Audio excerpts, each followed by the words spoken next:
మేమనేది వాళ్ళు కొత్తగా వచ్చిన వాళ్ళం కాదు. ఈ సృష్టి పుట్టినప్పుడే జెండర్ మేలు, ఫీమేలు ఎలా ఉందో అలాగే థర్డ్ మేల్ కూడా ఉంది. అయితే అది వెలుగులోకి వచ్చేతలకి కొంచెం టైం పట్టింది. ఎందుకంటే పురాణాలే చూసుకుంటే మహాభారతంలో సెకండ్‌గా మా రోల్ ఉంది. అలాగే బృహణలుగా మా రోల్ ఉంది. అలాగే తర్వాత చూసుకుంటే రాముల వారి కాలంలో మరి ఆయన వనవాసానికి వెళ్తుంటే ఏదైతే ఆడవాళ్ళు, మగవాళ్ళు అందరినీ వెనక్కి వెళ్ళిపోమంటే అందరూ వెళ్ళిపోయారు.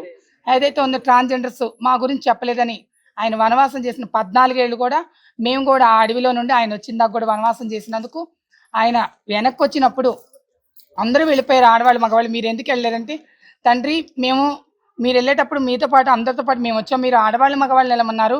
మరి మా గురించి అయితే మీరేం చెప్పలేదు కదా! అందుకని మీ గురించి భజన చేసుకుంటూ, మీ నామస్మరణే తలుచుకుంటూ మేము ఇక్కడే ఉండిపోయాం అనంగానే మా భక్తికి మెచ్చి రాముల వారు అంతటి వాడు ఆయన మెచ్చి మాకు ఒక వరం ఇచ్చాడు. ఏదైతే వరం అంటే, మా గురించి మీరు 14 ఏళ్ళు మీరు కూడా వనవాసం చేసి మమ్మల్ని భజిస్తూ మా నామస్మరణతో మీరు ఇక్కడ ఉన్నారు కాబట్టి, ఏదైతే నామస్మరణతో మీరు ఉన్నారో అలాగే కలియుగాన అన్ని చోట్ల దేవుడు అనేది ఉండడు కాబట్టి మీరే దేవుళ్ళలాగుండి అన్ని శుభకార్యాల్లోకి వెళ్ళి ఏది చేసినా కూడా మీ వాక్కు ఏదైతే ఉందో మీరు ఏదంటే అది జరిగేటట్టు మంచి జరగాలని అందరికీ అది మీ వాక్గా రావాలని చెప్పేసి మాకు వరం ఇచ్చాడు. అలాగే కొన్ని చోట్ల చెడు జరిగినా కూడా మిమ్మల్ని ఎవరైతే ఇబ్బంది పెడతారో వాళ్ళకి ఆ భూమి మీద రూపురేఖలు వాళ్ళ పేరు అనేది ఉండదని చెప్పి కూడా ఆయన వరం ఇచ్చాడు.